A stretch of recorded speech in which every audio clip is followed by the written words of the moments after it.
And there are new questions coming out of Washington this morning about how to handle the crisis in Egypt. The country's interim president has announced plans to hold new elections in about 6 months.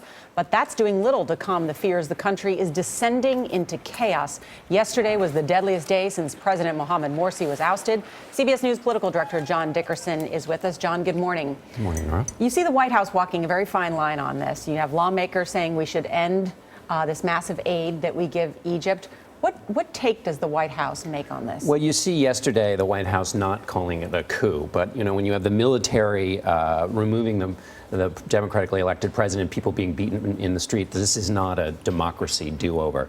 But the White House can't call it a coup because it threatens the military aid. And all of the situations the president faces, whether it's in Afghanistan or in Egypt, it's about leverage. And the best leverage they have is this aid to Egypt and the connection that creates, and using that aid and the threat of removing it to get some kind of a post-coup situation set up where all parties will have representation. The conservative critique is this isn't much leverage at all, because if there's never any real threat the aid's going to leave, then it's not really a threat. Isn't it true, John, that most of the aid for this year, though, is already on its way there? Well, that's what Senator McCain said. Senator McCain, who said we need to withhold this aid, he said, well, most of it's already in the pipeline. And so as leverage goes, this leverage, a lot of it's out the door, but it's the best they've got.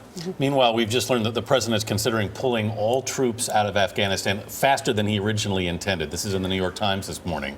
What's that all about? Well, the White House says, look, this has always been an option. They talked about it in January, this zero option, the idea of no troops being there after 2014. And so the president's decision is not based on the biorhythms of Hamid Karzai.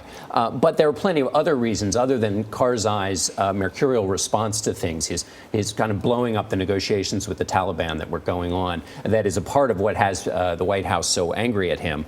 There are other things going on, though, which is marginal gains for the continued loss of life, the difficulty still ongoing with Pakistan. So the idea that the operation for other reasons is not going as well as planned. As you know, Elliot Spitzer was here yesterday talking about his decision to run for comptroller, a decision he made, by the way, over the weekend.